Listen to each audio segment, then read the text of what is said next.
You are about to enter Habs After Dark with Recliner Sports. 3, 2, 1, 0. Welcome back, boys and girls, ladies and gentlemen. What's going on? Welcome to Habs After Dark. It's Devin. We're not in the same spot. You probably noticed. I'm on the road, traveling with work. I am in Cape Breton, Nova Scotia. So we got a bit of a different locale, and we're going to do something a little bit different tonight. We're not going to do our normal broadcast. We're not going to do our typical review that we normally do. What I'm going to do tonight is I'm going to stick mostly to the comments. So I'm going to get my chat box open here, and I'm going to move it over there. And I'm going to open up this box here. And I'm going to move it over there. So, yeah. So, what did we think about that game, guys? That game was an interesting one. I don't really hate it, I guess, if I'm being honest.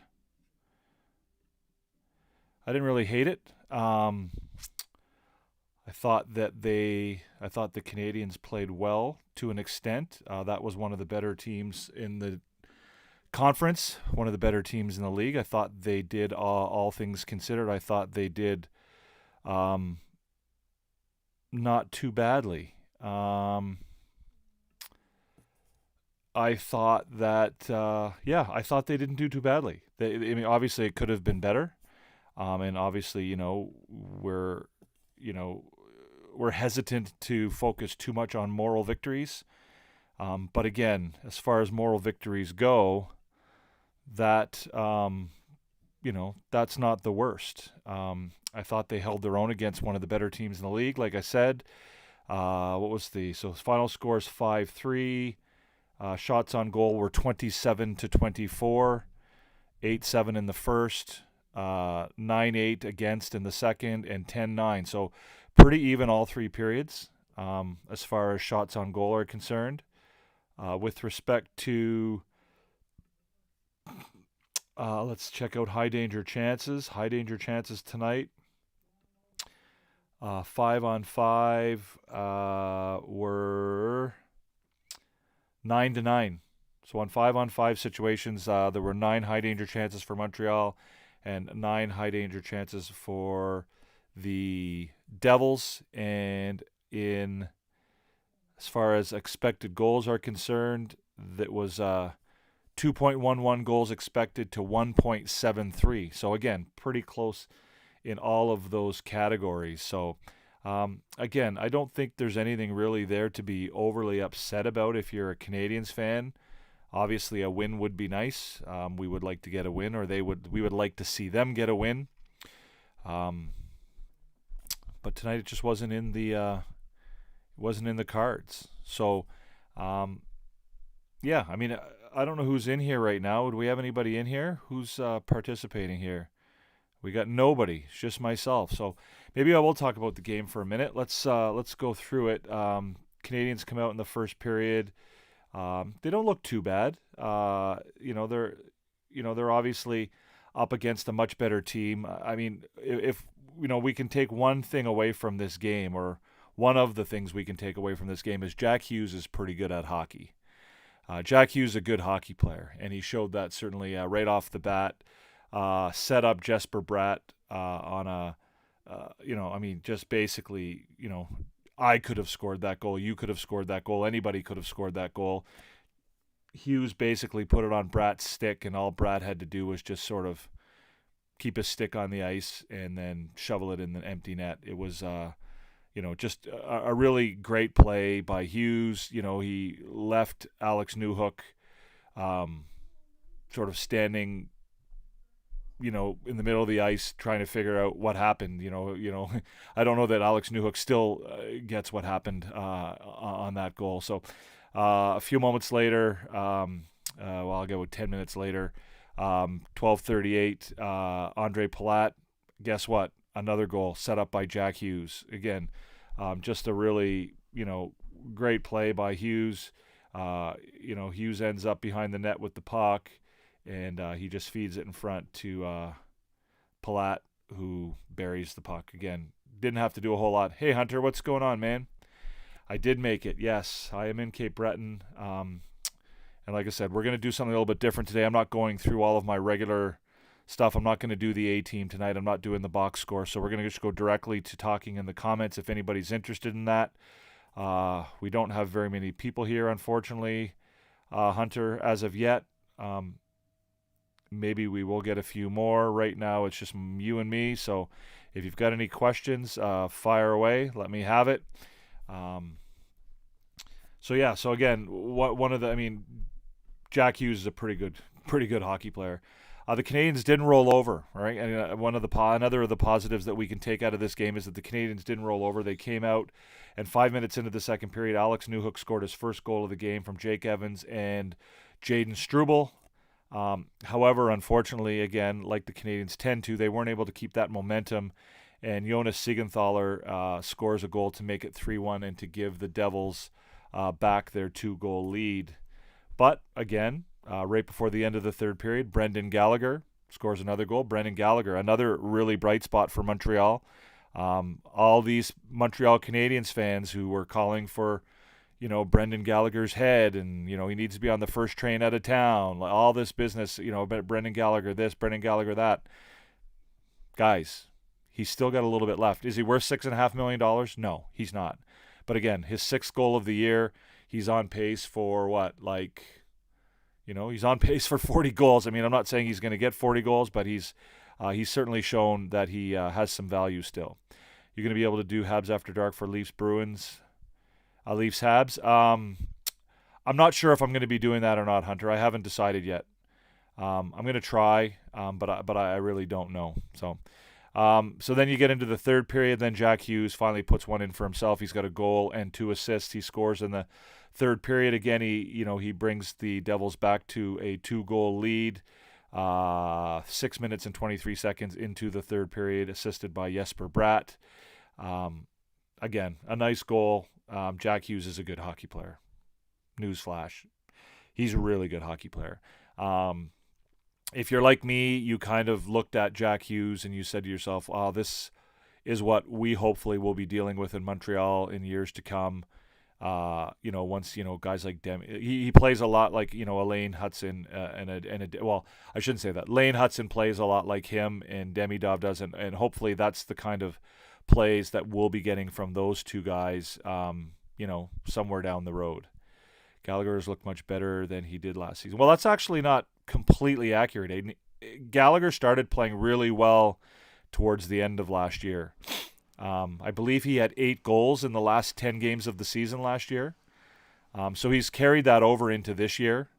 Last year, I think he struggled. I think his injuries are obviously a big factor for him. Brendan Gallagher has suffered a number of significant injuries over the course of his career. The hand injuries, the ankle injuries, all this stuff. And I thought that last year he kind of struggled through most of the year. But then if you remember, he had that suspension sort of with about, 15 or 20 games left in the season. He had a 5-game suspension. And ever since he came back from that suspension, he appears to have sort of gotten his groove back a little bit. And I wonder whether or not that rest maybe was a little bit helpful for him.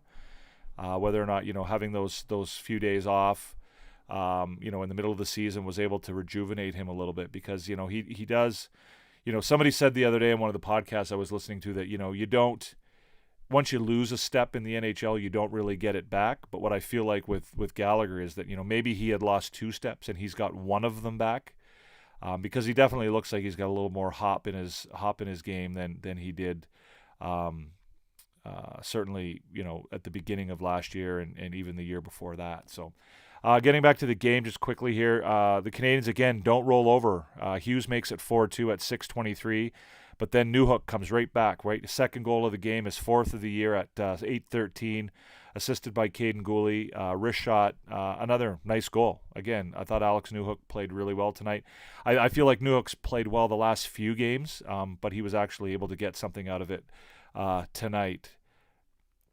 He's a good veteran presence, plays hard, and brings leadership. I have no issue with Gallagher, even though his contract kind of sucks. I agree with all of that, Aiden. I agree with all of that. His contract is too high. But again, his contract was based upon, a player that he was before he went through a number of his injuries. I agree with you. Good veteran leadership. He's a good guy to have on the team for the young players to learn from. He's a guy who, can set a good example on and off the ice for these young players. And right now he's actually performing on the ice. One of the reasons why I was kind of disappointed when they moved Jake Evans up to the second line. I kind of like the, Evans, Gallagher, and Anderson together. But I feel like both those guys, Gallagher and Anderson, have had really good starts to this season. Again, you're right. Both of their contracts kind of suck for what they're giving you.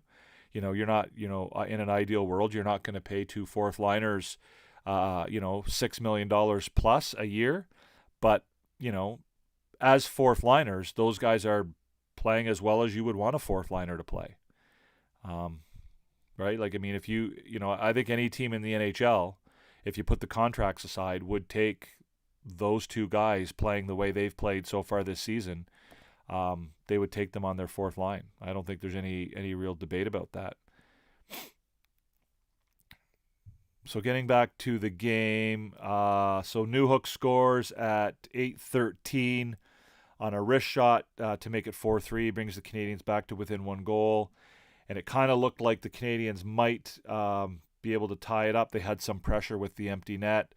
And then, again, I hate to pick on Mike Matheson because I think overall he's been a good player so far this year, but that's 2 games in a row where he vomits the puck at the blue line, causes a turnover, gives up the puck, and with an empty net. When you're the last man back on the blue line and the net is empty behind you, you can't be doing the kind of stuff that Matheson did this game. Was it the last game anyways, whatever the last game was where they had an empty net. There's 2 empty net games in a row where Matheson coughed up the puck at his own blue line and gave the other team, the opportunity to ice the game.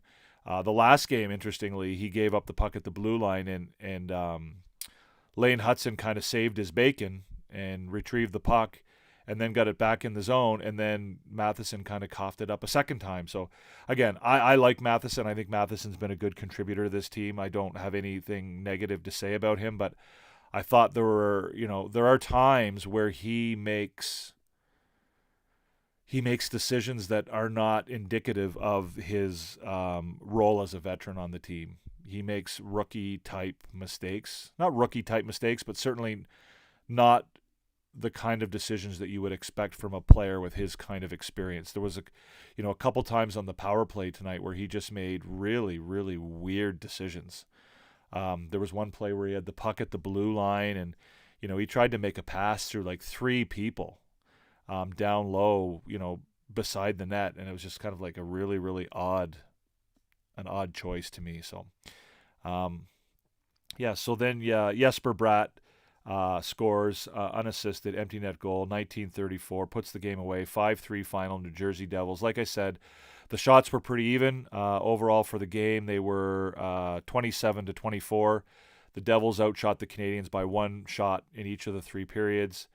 Face-off percentage was relatively close, 53-47. Neither team scored any power play goals tonight. The hits were pretty even. What did we talk about a minute ago? The expected goals for and against. So the expected goals for the Canadiens in all situations was 2.2, and for the Devils it was 3.73. So a little bit of a difference there, I guess. That looks like that number has changed since I last looked at it. And then the high danger chances were 11-11. So both teams equal in shots, pretty equal in high danger chances, but unfortunately the Canadiens come up short on the scoreboard where it really counts. Am I going to be able to watch the Leafs and Habs? Yeah, I will probably watch the game, Hunter. Yeah, no. I don't think I would. I don't think I would agree with that statement, Aiden. I don't think he has more turnovers than any of the other players on the team per se. Let's look at the numbers Teams, team reports, East, Montreal. Let's see what the turnovers stats tell us about Mr. Matheson. So, regular season Montreal Canadiens. How do I do this? Overview, head-to-head, rolling averages, shift report, forward lines. That's not what I want. I want, stand by, guys. Yeah, I'm trying to look up the stats here on season stats. That's not what I want. Players. Come on, how do I do this? Team reports. East. Montreal Canadiens. I should be able to look this up.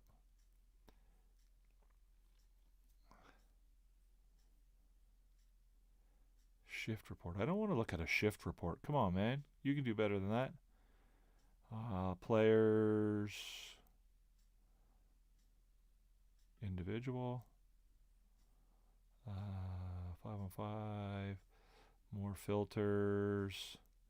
All teams. Montreal Canadiens. Submit. So, as far as turnovers are concerned, giveaways. So, giveaways, Matheson is 4th on the team in giveaways with 13. Which, keeping in mind how many minutes he plays, I think that's probably a pretty reasonable number. Jack-Eye has 16, Struble has 15, Hudson has 15, and Matheson has 13. Savard has 12, and Gouli has 12. Yeah. So again, I don't know that I would pick Matheson out as somebody on the team who's more prone to giveaways than anybody else. James, what's up? 2 things you learned about hockey this year? Let me hear it, James. Fire away. Let's hear what you got. Matheson, by the way, also has 9 takeaways, which I think puts him at or near the lead on the team. Yeah, so he leads the team in takeaways as well. So, number 1 is roughing is horrific and small penalties they gave Montreal tonight at the end of the game were horrendous. Okay, yeah, I'll give you that. Well, again, I think I'm looking at the right stats here. So, yeah, 13 giveaways so far this year. This is according to Natural Stat Trick. My big problem, James, with the NHL is that systemically they've gotten themselves into a place now where you've got these automatic type penalties, like this idea that if your stick comes vertical across the other player's body, regardless of the circumstances, it's an automatic penalty. If your hand comes off your stick and it touches your opponent's body in any type of way, regardless of the circumstances, that's a hold, right? That's holding. If your stick gets in another player's skates, regardless of whether you put it there or whether they've skated over your stick or whatever and they fall down, that's tripping, regardless of the circumstances, right? So this idea that we now have these very, very soft automatic penalties when we're allowing, far more impactful things to be allowed. Like, if you remember, who got that last penalty? Who was it? The hook. Who got that hooking penalty along the boards? Was that Matheson? Right, literally 20 seconds before that hooking penalty on Matheson, which essentially his stick gets caught between the opposing player and the boards, and the referee sees a stick across an opposing player's chest and blows the whistle immediately. 20 seconds before that, a Canadiens player gets fully tackled into the New Jersey goalie and net, and the referees just let it go, right? So something that's far more dangerous and impactful on the game is not a penalty, but these automatic softie penalties get called all the time.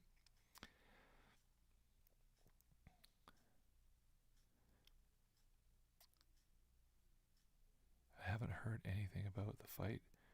Which one? What are you talking about? Are you talking about the play where Jack Eye was going to fight Couturier on the Flyers, and then Nick Seeler jumped on him from behind and sort of stopped the fight from happening? Is that what you're talking about? Yeah, again, a ridiculous call by the referees. The referees also in the NHL have sort of adopted an approach where they now, they don't call the rules, they call the game they want it to be called, and then they try and make the rules fit within all of that. Here's a funny, I don't know if it's funny or not. This is a tweet I put out earlier tonight during the game. Do Jack Hughes and Christian Dvorak play the same sport? Right? Like, how good was Jack Hughes tonight, and how bad was Christian Dvorak tonight? They literally look like they're not even playing the same sport. These are my new graphics as well, by the way, guys. I don't know if you're a fan of them or not. Maybe you can let me know in the comments if you are. But I'll go back over here again. Yeah, so the situation with Jack Eye and Couturier and Seeler. So you have a scenario where Couturier has a bit of a... Give me a second, guys. I got to open my water bottle. You have a situation where Couturier delivers a bit of a flyby check on Kirby Dach in the neutral zone.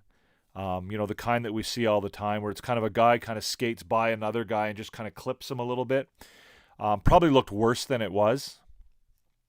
Certainly looked worse to Arbor Jack Eye, who followed Couturier behind the Canadiens' net and grabbed a hold of him with his gloves on and said, "Let's go. We're going to fight." And Couturier clearly didn't want to, but he dropped his gloves. And as he dropped his gloves, he turned to the referee and held his arms out as if to say, "Well, I guess I have no choice." And just as they're about to fight, by the way, Couturier drops his gloves first. Jack Eye then drops his glove, and they're about to fight. And as he does, Nick Seeler comes up from behind. Is it Nick Seeler? I think it was Nick Seeler. Comes up from behind and grabs Jack Eye's arm and kind of wrestles him to the ground, and the fight never happens.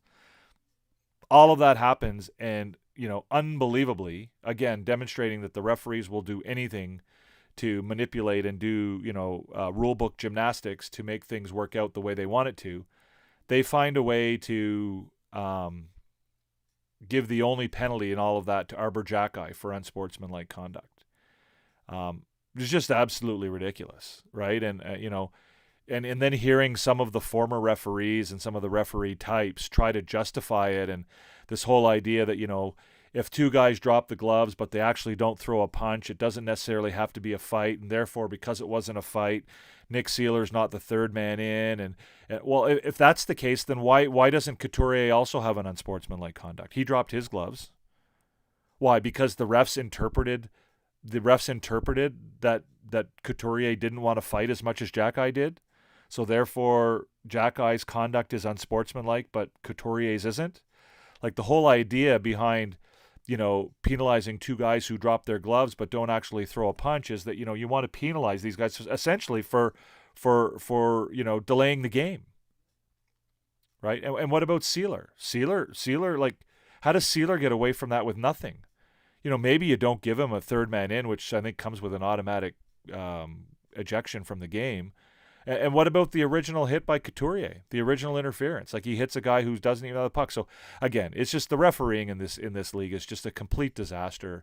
And until they figure it out, the league will always remain a bit of a bush league. It will, it certainly will remain, behind baseball, behind basketball, and behind football.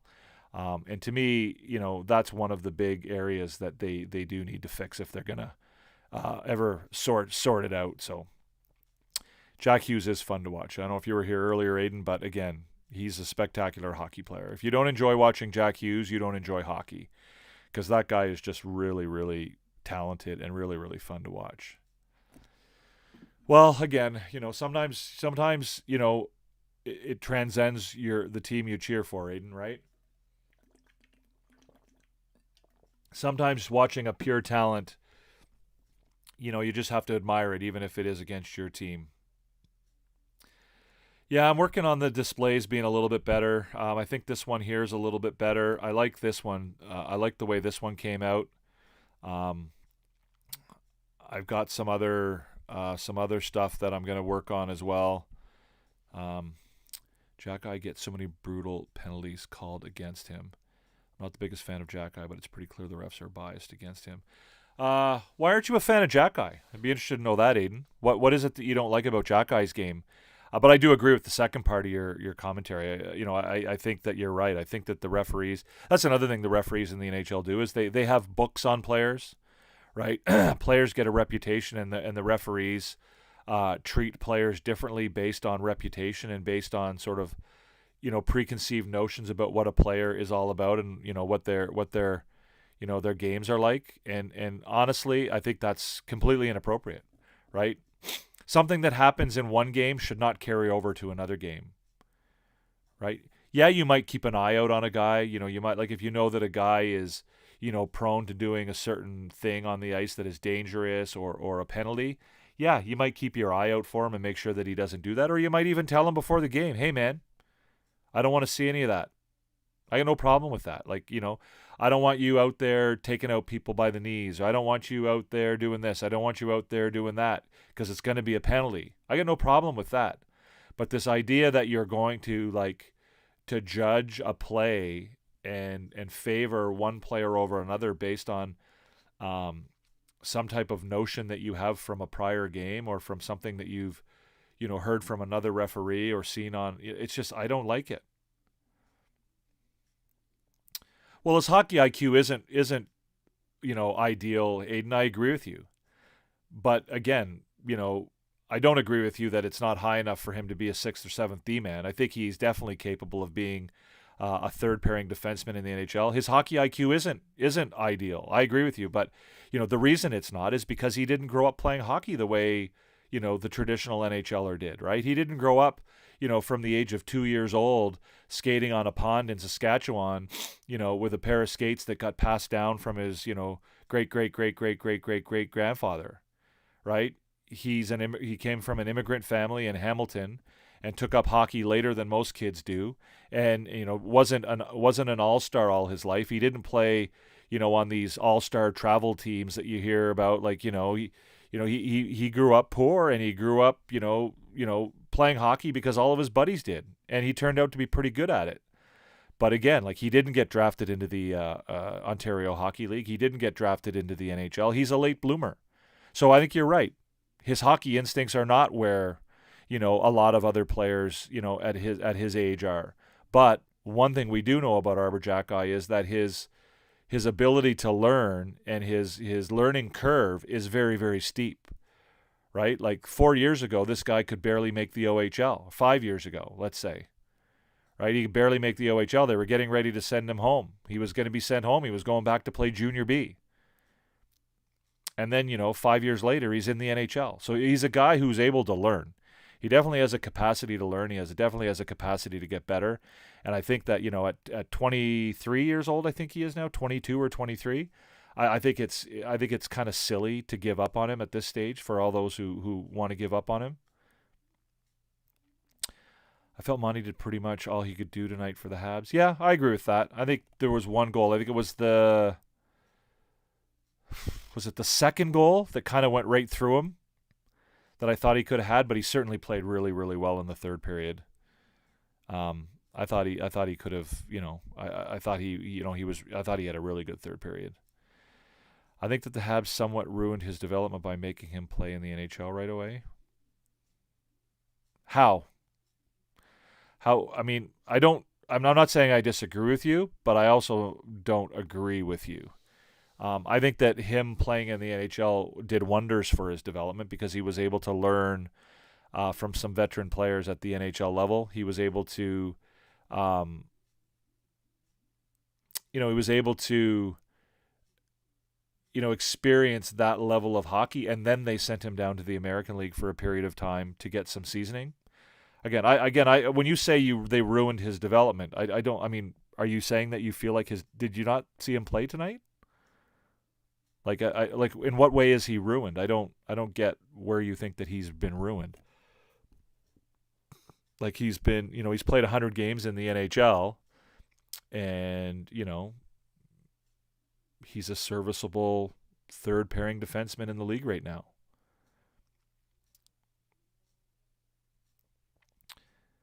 It's not just Jack Eye that gets soft penalties. Every player or goalie gets dumb calls. Well, I didn't say that it's not just Jack Eye that gets soft penalties. What I said is that the referees in the NHL often will call penalties against players based on reputation. And referees will often have preconceived notions about players, and they'll be on the lookout for certain players to do certain things, and they treat certain players differently than they treat other players. And I think Jack Eye right now is one of those players, and I think that's based at least in part on the perceived notion of what went on during the preseason.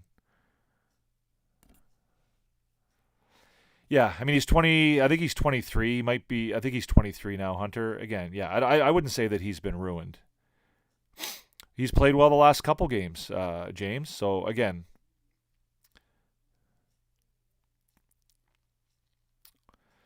well, I don't think they're that concerned about his offensive game, Aiden. To be quite honest with you, I think his offensive game will come as he gets more comfortable on the ice. I mean, he's got a fantastic shot. He's an incredible skater for his size. So that you're joking, Frank. I love it. I'm glad you can see the humor. I hope. Yeah, his offensive game will come again. That's not like I mean, if you think he's been ruined from the perspective that he's not going to be a guy who puts up 25 or 30 or 40 points a year, I mean, I don't think they need that. You don't need that from your third pairing defenseman right now. I don't see that. What did you think of the game, Frank? Can you at least see that there were a number of positives coming out of that game tonight? Can you see that there are some positive things to take out of that game?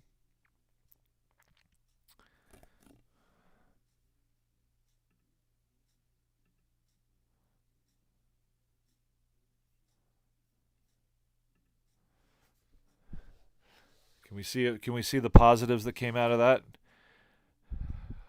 The first goal, yeah. He had 2 goals tonight, James.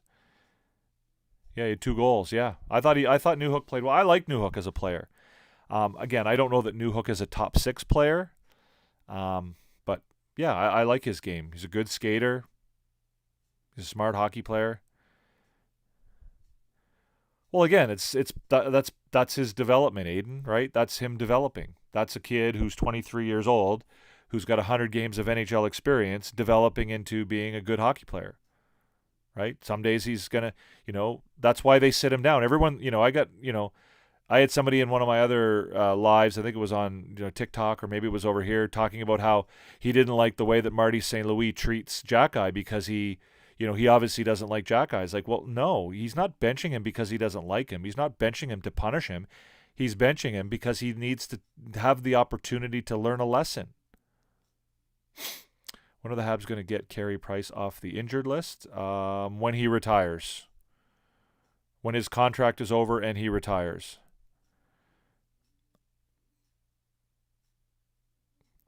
I agree with you, Frank. I agree with you completely. And tonight, I don't think there's anything to feel, I don't think there's anything to hold your head down about tonight. I thought they had a good game tonight.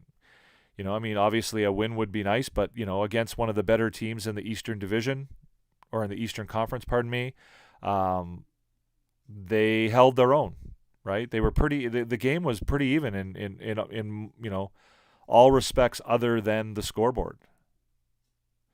Newhook is a good middle 6 player. He's a useful guy to have. Yeah, I mean, again, to me, Newhook could very well be a third liner on this team when it becomes a contender. So for me, the way I can envision it, so you've got Caulfield, Suzuki, and Doc. sorry, Caulfield, Suzuki, and Slavkovsky on the first line. You've got Doc, Line, and Demidov on the second line.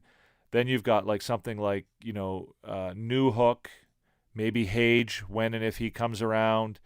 Joshua Roy, guys like that, Kapanen on your third line. And then a fourth line of like Beck, Jake Evans, and Luke Tuck or Florian Jacki, something like that. So again, to me, that's a contending team if all of the young players continue to develop at the level that they've been developing. If they continue on their same trajectory, I think that's a contending team, right?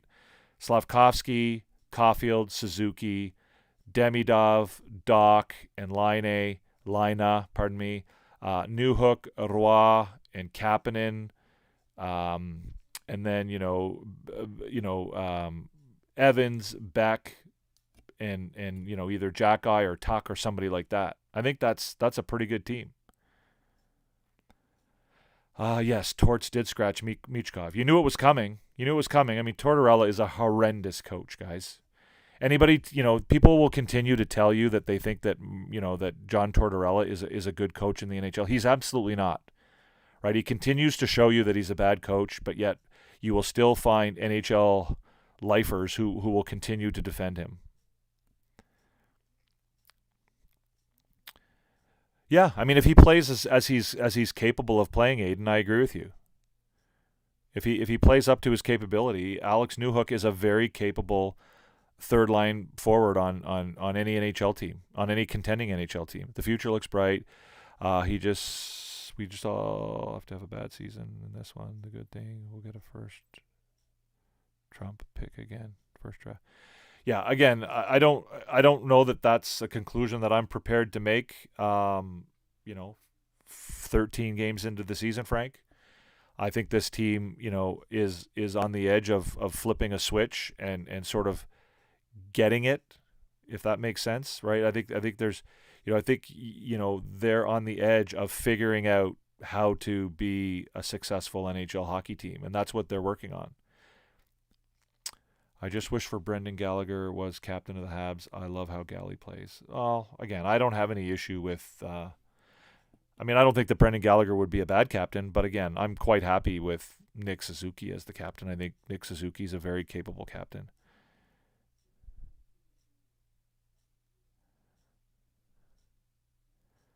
Well, are you saying that because you saw that independently, or are you saying you saw that because you looked at the stuff that I wrote, Hunter? Because I think Stu Cowan's a complete moron. For a guy who has as much access to the Montreal Canadiens that Stu Cowan has, his sheer, utter, complete lack of understanding about, hockey in general and the Montreal Canadiens and what they're doing specifically is just like, it's very, very hard to comprehend. Like, he just does not understand the first thing about hockey. And it's crazy because he's a guy who gets paid money to report on and write about the Montreal Canadiens. Like, he's just clueless. Like, he's going on tonight about the fact that Slavkovsky drops his stick a lot. Like that's a thing, right? Like that's some sort of commentary about the state of the Montreal Canadiens. Like, he just does not understand anything about the sport of hockey. Like, for a guy who's been he's been writing for like 20 years, I think, for the Montreal Gazette, and he's just clueless. Like, anytime anybody tells you that these guys who are reporters knows more than, if you take even the remotest amount of time to educate yourself on the game and what's going on, you know as much about Stu Cowan about the game. Like, if you're not a 60%er, as I like to call them, the 60%ers, the fans that just, watch the games but don't really get it and don't really follow it beyond that, Stu Cowan probably has a bit of a leg up on you. But if you do anything more than that, like Stu Cowan, his lack of understanding of the game is just beyond comprehension. I don't get it.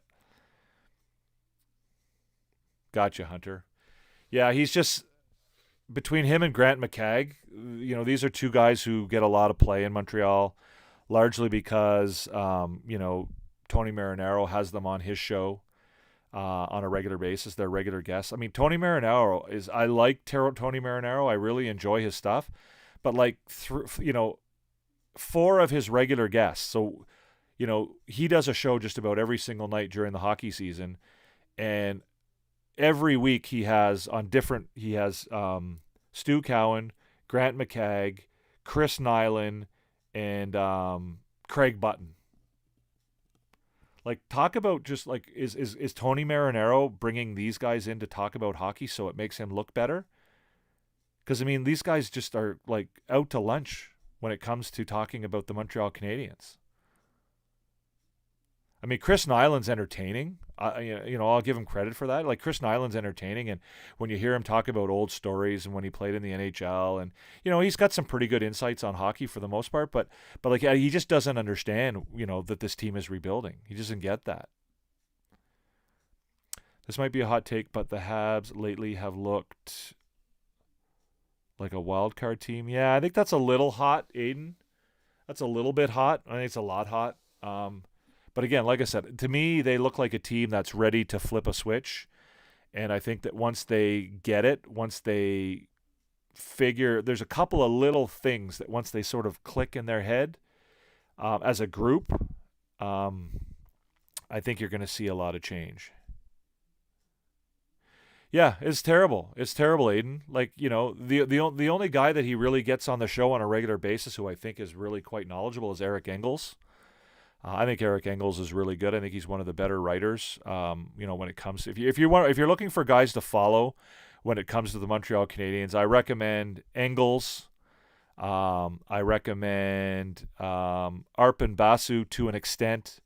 Basu to me is just a little bit too confrontational. He's a little bit too adversarial. Like, Arpon Basu is a really smart guy, and the problem with really, really smart guys sometimes is that they want to prove how smart they are a lot.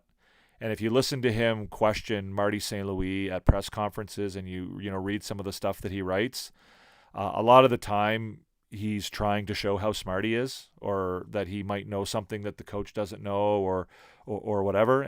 But other than that, Basu, I think, is a great reporter.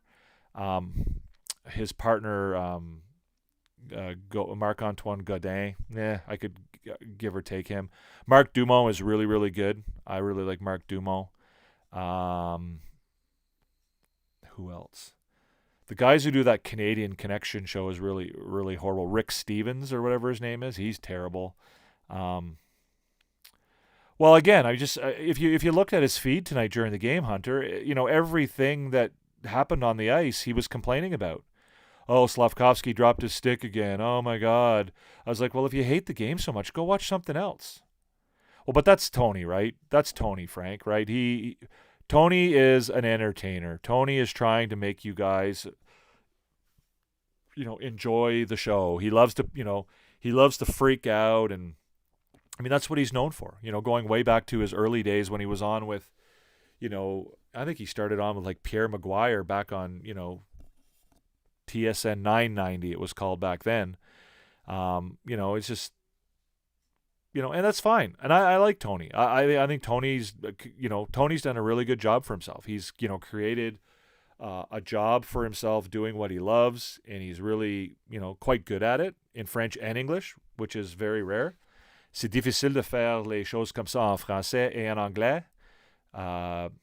De parler sur la radio en français, c'est quand c'est pas ton langue maternelle, c'est très, très difficile.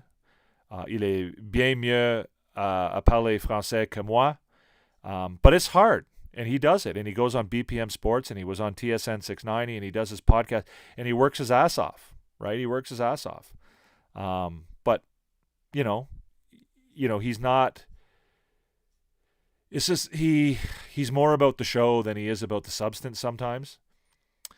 And his ultimate goal, I think, it appears that his ultimate goal is to grow his fan base, and the number of people that watch, his show or listen to his podcast. Have you guys seen the new PWHL jerseys? They're pretty sharp. I got to tell you. Do you think Laine will be the same Laine when he comes back? I have no idea. I don't have a clue. I don't have a single clue whether Line will be. I mean, I certainly hope so. And again, like I said, even before he got hurt, for me, if he shows up to the rink and he loves playing hockey again, and he wants to be there every day, and he's enjoying, being on the ice, and he's enjoying the game again, to me that will be a success. And to me, the other stuff will come naturally if that happens.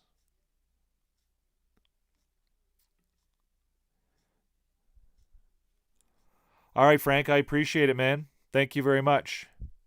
Yeah, I mean Basu works really, really hard, Aiden. I think Basu works really, really hard, and I think he's like I said, he is a smart guy, right? He is a smart guy, so he provides smart commentary, and he asks good questions. But I do find that he's trying to like catch the coach or the general manager in a gotcha moment, and he's like, oh well, 2 weeks ago I said that they should do this, and Marty St. Louis said that they wouldn't, and now 2 weeks later they did it, and so I'm smarter than the coach, and that kind like he comes off that way a little bit too much for me. Really? Where did you see that NHL predictions? I would love that if that's the case. How do you know that predict? Oh, you're asking. Yeah, I don't know. I don't know. Yeah, I don't know where he gets that date from. Um,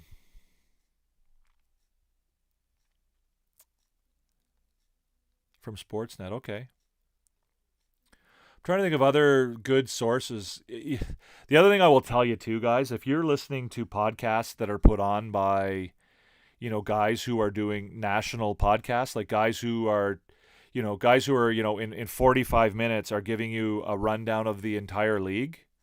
They don't know anything about your team. They don't have the first clue. There's no way. You can't stay on top of the ins and outs of an individual team if you're covering all 32 teams.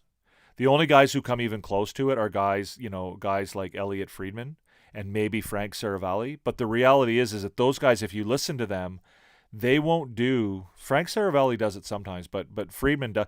They don't do deep dives into any specific team, right? They're not going to talk to you about the ins and outs of the Montreal Canadiens, because they know that they don't have the information to do that. Like they'll talk to you about like rumors that they hear about the Montreal Canadiens, or about like specific instances or specific examples about the Montreal Canadiens, but they won't tell you, oh, the Canadians defense, like they're not, they don't know anything about that. Like it's Bieksa, right, on Sportsnet last Saturday talking about how the Canadians are regressing.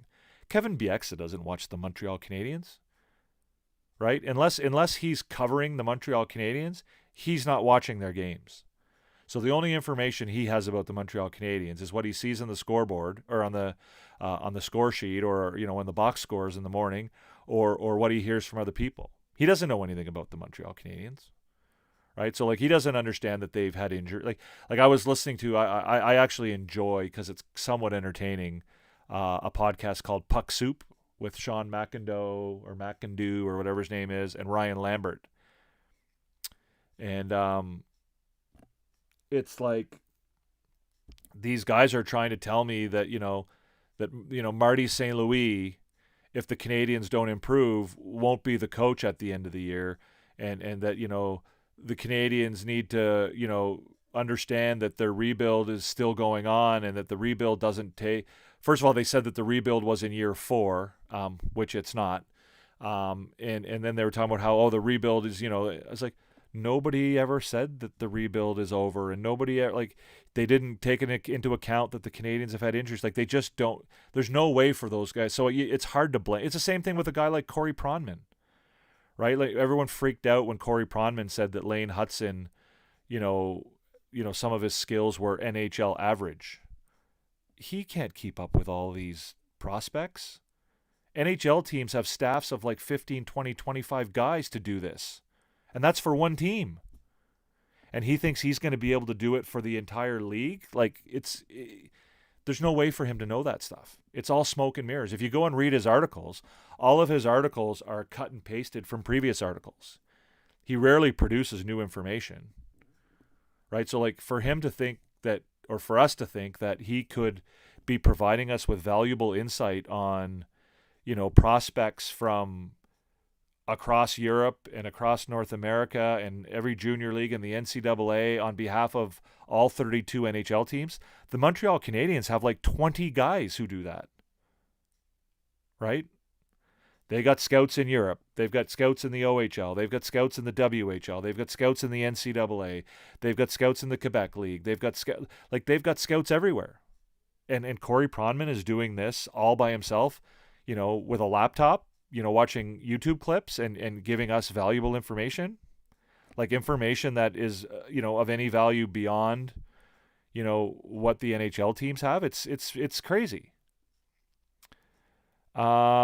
I think it was 2 to 3 months, Aiden, was what they said it originally was how long he was going to be out for. So when did he get injured? His injury was, well, let's check it out. Canadiens preseason line injury.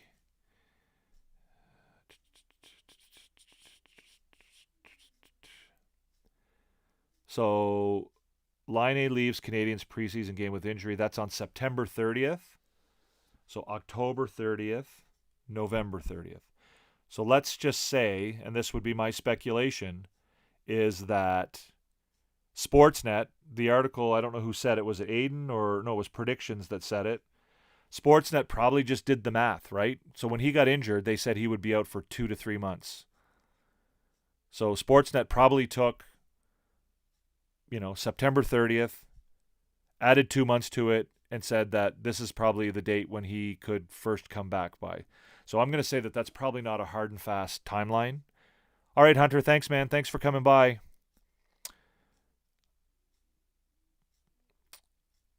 Well, again, I'd be just happy for them to play a good game, James. So it was supposed to be 2 to 3 months. So from September 30th, so it was any time between November 30th and December 30th, I guess, Aiden.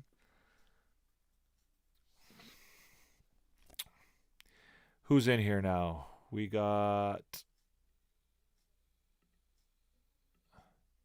Hunter and James. So how much longer are we going to stay online for, guys? Again, we did things a little bit differently tonight. We're working with some new graphics. We didn't really do the review of the game the way we normally do. I thought it would be nice. Last game was a disaster, guys. Nobody showed up to the last game. Nobody showed up to the last show. It was really, really painful. I just sort of sat here and twiddled my thumbs. The show ended up being only like 25 minutes long just because there was nobody here to talk to. So I would hope that we don't do that again, guys. I appreciate that you can't be here all the time. But again, we're hoping to grow this thing, so the more people we can get out, the better. So if that's going to be it, guys, it doesn't sound like anybody's got any more questions. Yeah, you were there, NHL Predictions. You were the only one there. I do appreciate it. I do really do appreciate it. Yeah. Any more questions, guys? Let's talk about there was something else I wanted to talk about in tonight's game. Anybody happen to catch any of the SKA game today, the SKA St. Petersburg game? Again, SKA St. Petersburg is in trouble, right? There's all kinds of stuff going on with SKA St. Petersburg. Kuznetsov out today because he was sick, right? Not always the best thing you want to hear about a player who has a history of, downhill skiing, if we can call it that. They lost to Sochi today, I think the worst team in the league, and they lost the game before that to the Kunlun Red Star, one of the other worst teams in the league. So that's 4 losses in a row, I think, for SKA. 2 against very, very bad teams. Demidov today, I think, had 15 minutes of ice time, but wasn't able to register any points.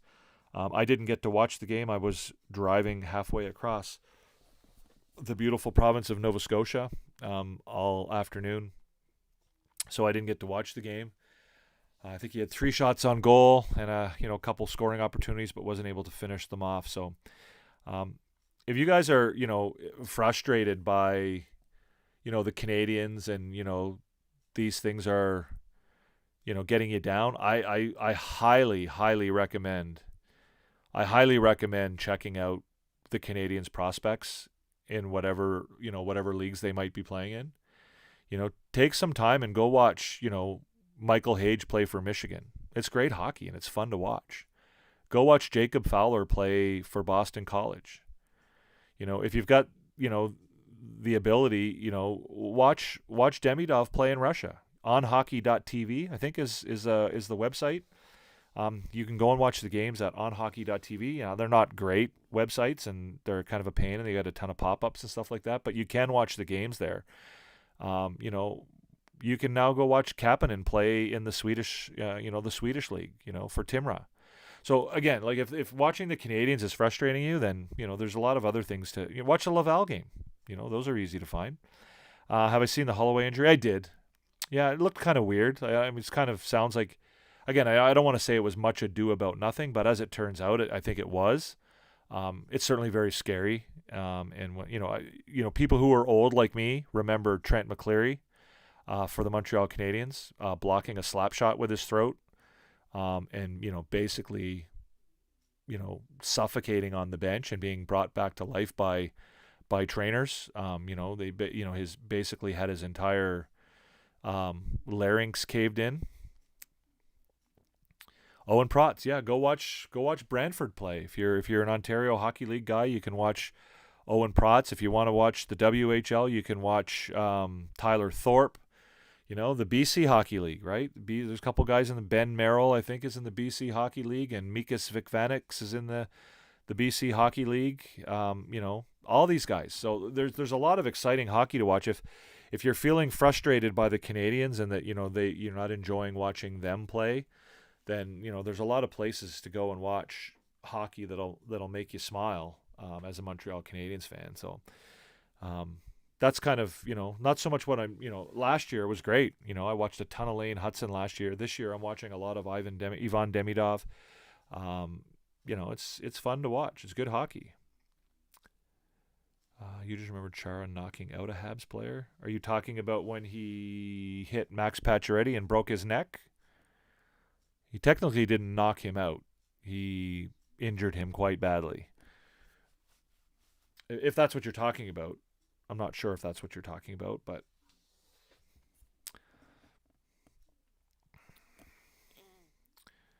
what's going on with you, Zach?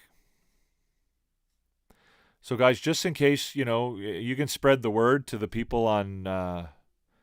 I think I'm done on the TikTok, guys. I said tomorrow would be my last day, but I probably won't be on tomorrow, so I won't be doing any more TikTok lives. Everything's going to be over here now, guys. So, for those of you who are, used to me going live on TikTok, it's not going to happen anymore. So, if you do, again, I don't know, Zach, are you still on other lives? I think you probably still go on Jordan Zimmerman's live or guys like that.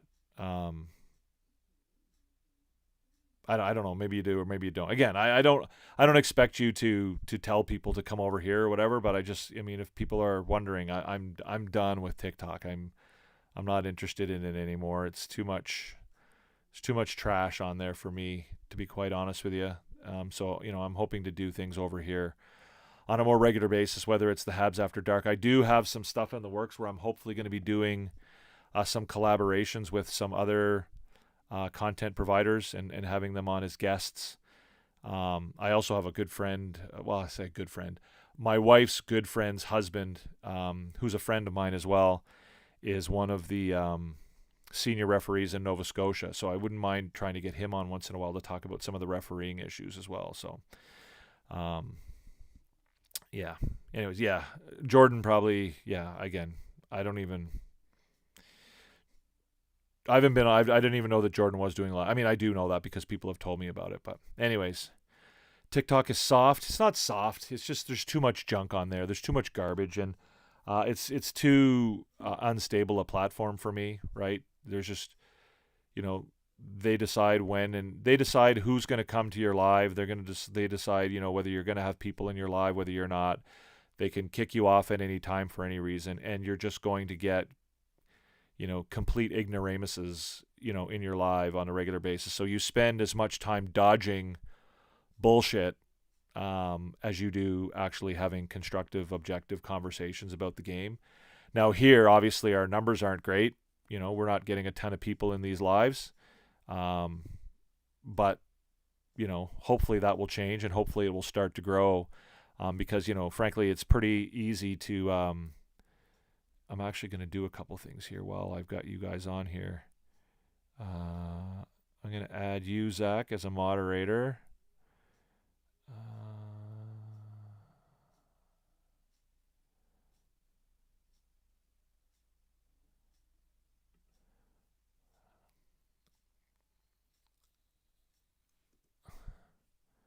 Did that work, Zach? Did that happen? Make you a moderator? I will, I'm happy to do...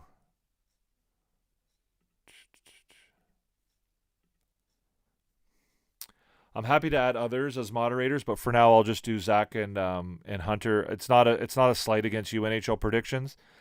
It's just that I've known Zach and Hunter from my other lives on TikTok for like the better part of a year. Unless you're on my TikTok lives under another name, which you might be, I don't know. But yeah. Yeah, again, you can learn on TikTok as well. What do you mean it didn't work? It didn't come through, Zach? I said add as moderator, standard moderator.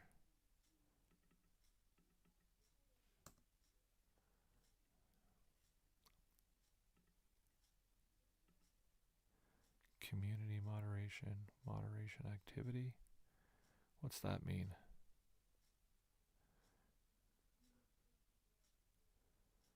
I'm not sure how to add you as a moderator then. I'm trying, and it's giving me a box to add you as a moderator, but anyways, I don't want to waste the time on here. I'll figure it out, Zach. I'll figure it out. But anyways, I think that's going to be it for tonight, guys. It's almost midnight here. I've got to get up in the morning. I didn't just come out to Cape Breton just for the shits and giggles of it all. I've got work to do in the morning. So I've got a bit of an early morning, so I am going to end the live there. I do appreciate you guys all for coming by. Zach, NHL Predictions, maybe you can tell me your real name so I can stop having to call you NHL Predictions. Or not, you don't have to, but if you want to. You can. Hunter, James, Aiden, Frank was in here earlier as well, I think. So thank you guys all for coming. Thank you for your questions. I much appreciate it. I thank you guys for coming out time and time again. Like I said, spread the word. If you're watching this on a replay, please go and smash that subscribe button. Hit the likes. Hit the notification bell. Tell your friends if you enjoy hockey content, more specifically Montreal Canadiens content.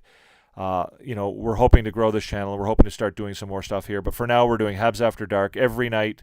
When the Montreal Canadiens play, we go live 15 minutes after the final bell, final horn, and we talk about the game, we talk about the Canadiens, and we talk about hockey. So have a great one. Adrian, I will try my best to remember that. If you remind me 2 or 3 times after the 3rd or 4th time NHL Predictions, I will hopefully call you Adrian and get it right. I'm usually pretty good about that stuff, but I will definitely do my best. I can promise you that much. Yeah, so if you're watching this on a replay, go subscribe. Tell your friends. If you enjoy the content, come on by. We're trying to grow this community. We've been going for about 3 weeks now. We're up to right around 100 subscribers. I think we're close to 100 subscribers now. Hopefully we'll be able to do more. We're going to do Habs After Dark. Like I said, we're going to try and do some stuff with other content providers, and we're going to try and do as much as we can here to provide you guys with a nice, I don't want to say a safe place, but a sort of a comfortable place to talk objectively about hockey, sports, and the Montreal Canadiens. So that's it for me tonight. I really appreciate you guys for coming. Montreal Canadiens drop another one, 5-3 to the New Jersey Devils. Decent game. Again, I don't think anything to be real disappointed with as a Canadiens fan other than, the fact that it's a loss.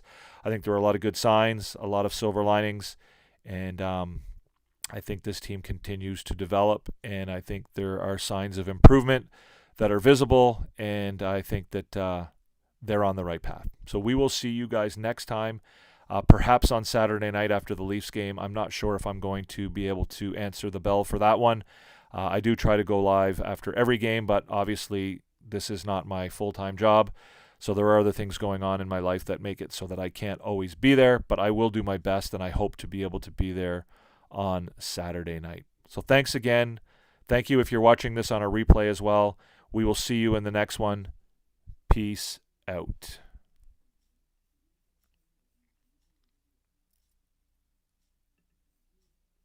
Hoffman, Monahan parked in front. Docks to Caulfield, fires, scores! You are about to enter Habs After Dark with Recliner Sports.